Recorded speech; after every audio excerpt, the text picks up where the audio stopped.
ನಮಸ್ಕಾರ ಫ್ರೆಂಡ್ಸ್, ನನ್ನ ಚಾನಲ್ಗೆ ಸ್ವಾಗತ. ನಾನಿವತ್ತು ಬದನೆಕಾಯಿ ಪಲ್ಯ ಹೇಗೆ ಮಾಡೋದು ಅಂತ ಹೇಳ್ಕೊಡ್ತಾ ಇದ್ದೀನಿ. ಮೊದಲಿಗೆ ನಾನು ಬದನೆಕಾಯಿನ ಚೆನ್ನಾಗಿ ತೊಳ್ಕೊಂಡು ಇಟ್ಕೊಂಡಿದ್ದೀನಿ ನೋಡಿ.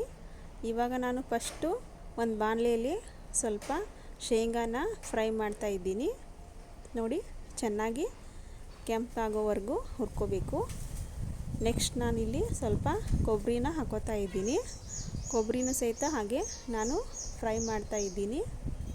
ಇವಾಗ ನೆಕ್ಸ್ಟ್ ನಾನು ಸ್ವಲ್ಪ ಧನಿಯಾ ಕಾಳನ್ನು ಹಾಕೋತಾ ಇದ್ದೀನಿ. ಧನಿಯಾ ಕಾಳು ಹಾಕೋದ್ರಿಂದ ಸ್ವಲ್ಪ ಫ್ಲೇವರು ಚೆನ್ನಾಗಿ ಬರುತ್ತೆ. ಅದು ಸಹಿತ ಚೆನ್ನಾಗಿ ಫ್ರೈ ಆಗಬೇಕು. ಮತ್ತು ನಾನಿವಾಗ ಸ್ವಲ್ಪ ಎಳ್ಳನ್ನು ಹಾಕೋತಾ ಇದ್ದೀನಿ. ನಿಮ್ಮ ಹತ್ರ ಕರಿ ಎಳ್ಳಿದ್ರೆ ಕರಿ ಎಳ್ಳು ಹಾಕಿ, ಬಿಳೆ ಎಳ್ಳಿದ್ರೆ ಬಿಳೆ ಎಳ್ಳು ಹಾಕಿ. ಚೆನ್ನಾಗಿ ಫ್ರೈ ಆದಮೇಲೆ ಸ್ವಲ್ಪ ತಣ್ಣಗಾಗೋಕೆ ಬಿಡಿ. ಆಮೇಲೆ ಸ್ವಲ್ಪ ಮಿಕ್ಸಿಗೆ ಹಾಕ್ಕೊಂಡು ಪೌಡ್ರ್ ಮಾಡಿ ಇಟ್ಕೊಳ್ಳಿ. ಇವಾಗ ಒಗ್ಗರಣೆಗೆ ಸ್ವಲ್ಪ ನಾನು ಎಣ್ಣೆನ ಹಾಕೋತಾ ಇದ್ದೀನಿ. ಎಣ್ಣೆ ಸ್ವಲ್ಪ ಕಾದ್ಮೇಲೆ ಸ್ವಲ್ಪ ಜೀರಿಗೆ, ಸ್ವಲ್ಪ ಸಾಸಿವೆನ ಹಾಕೋತಾ ಇದ್ದೀನಿ. ಮತ್ತು ಸ್ವಲ್ಪ ಈರುಳ್ಳಿನ ಹಾಕೋತಾ ಇದ್ದೀನಿ. ಈರುಳ್ಳಿನೂ ಚೆನ್ನಾಗಿ ಎಣ್ಣೆಯಲ್ಲಿ ಫ್ರೈ ಆಗಬೇಕು. ನೆಕ್ಸ್ಟ್ ನಾನು ಸ್ವಲ್ಪ ಕರಿಬೇವು ಸೊಪ್ಪನ್ನ ಹಾಕೋತಾ ಇದ್ದೀನಿ. ಅದು ಸಹಿತ ಚೆನ್ನಾಗಿ ಎಣ್ಣೆಯಲ್ಲಿ ಫ್ರೈ ಆಗಬೇಕು. ಇವಾಗ ನಾನು ಸ್ವಲ್ಪ ಹಸಿಮೆಣಸನ್ನು ಹಾಕೋತಾ ಇದ್ದೀನಿ. ಮೆಣಸಿನ್ಕಾಯಿ ಪೇಸ್ಟು, ನಿಮಗೆ ಒಣ ಮೆಣಸು ಬೇಕಾದರೆ ಒಣ ಪೌಡ್ರು ಹಾಕೋಬೋದು ನೋಡಿ. ಎಲ್ಲ ಎಣ್ಣೆಯಲ್ಲಿ ಚೆನ್ನಾಗಿ ಫ್ರೈ ಆಗಬೇಕು. ಇವಾಗ ನಾನು ಅರಿಶಿನ ಪುಡಿನ ಹಾಕೋತಾ ಇದ್ದೀನಿ. ಸ್ವಲ್ಪ ಗರಂ ಮಸಾಲ ಹಾಕ್ಕೊಂಡೆ. ಎಲ್ಲ ಚೆನ್ನಾಗಿ ಮಿಕ್ಸ್ ಮಾಡ್ಕೊಳ್ಳಿ.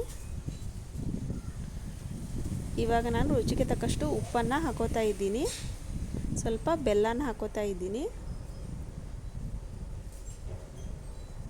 ಬೆಲ್ಲ ಹಾಕೋದ್ರಿಂದ ಸ್ವಲ್ಪ ಇದು ಟೇಸ್ಟ್ ಚೆನ್ನಾಗಿ ಬರುತ್ತೆ. ಸ್ವಲ್ಪ ನಾನಿವಾಗ ಬದನೆಕಾಯಿನ ಹೆಚ್ಚಿಗೆ ಇಟ್ಕೊಂಡಿದ್ನಲ್ಲ, ಅದನ್ನ ಹಾಕೋತಾ ಇದ್ದೀನಿ. ಎಲ್ಲ ಮಿಕ್ಸ್ ಮಾಡ್ಕೊಳ್ಳಿ. ಇವಾಗ ನಾನು ಹುಣಸೆ ರಸನ ಹಾಕೋತಾ ಇದ್ದೀನಿ. ಮಿಕ್ಸ್ ಮಾಡ್ಕೊಳ್ಳಿ. ಇವಾಗ ಸ್ವಲ್ಪ ಗುರೆಳ್ಳು ಪುಡಿನ ಹಾಕೋತಾ ಇದ್ದೀನಿ.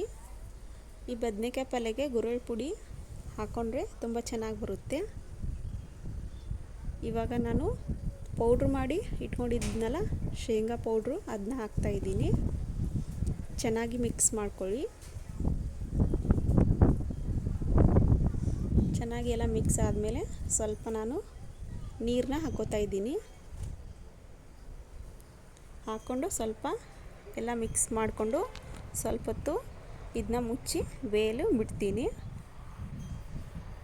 ನೋಡಿ. ಇವಾಗ ಬದನೆಕಾಯಿ ಎಲ್ಲ ಬೆಂದಾಗಿದೆ ನೋಡಿ. ಪಲ್ಯ ರೆಡಿಯಾಗಿದೆ. ಎಷ್ಟು ಚೆನ್ನಾಗಿ ಕಾಣ್ತಾ ಇದೆ ಎಲ್ಲ ಸ್ನೇಹಿತರೆ ನೋಡಿ. ರೊಟ್ಟಿ ಜೊತೆ, ಚಪಾತಿ ಜೊತೆ ಚೆನ್ನಾಗಿರುತ್ತೆ ಇದು ನೋಡಿ. ಸ್ನೇಹಿತರೆ, ನಾನು ಮಾಡೋ ರೆಸಿಪಿ ನಿಮಗಿಷ್ಟ ಆದರೆ ನನ್ನ ಚಾನಲ್ನ ಲೈಕ್ ಮಾಡಿ, ಶೇರ್ ಮಾಡಿ, ಸಬ್ಸ್ಕ್ರೈಬ್ ಮಾಡಿ. Thank you.